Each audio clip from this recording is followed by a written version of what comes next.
We're going to put a bumper on a Honda Pilot. This is a 2005. To put the rear bumper on, there's a bolt underneath here at the frame and one at the top. We'll remove the one at the bottom and the nut at the top. We'll do that to both sides. We'll put anti-seize on the bolts.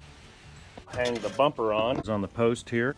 Spin on the nut. Put the bolt on down here. We'll snug everything up.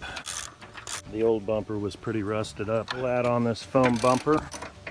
We'll put on the bumper cover. When removing it, the holes got damaged, so we had to plastic weld on some plastic here and then put the holes back in. Set the bumper in place. In the corner, we'll put this bolt in. Tighten it up on both sides. There'll be 5 bolts that'll go into the top of the bumper. We'll place a fresh bolt into each hole. So there's 5 of these all through the bumper.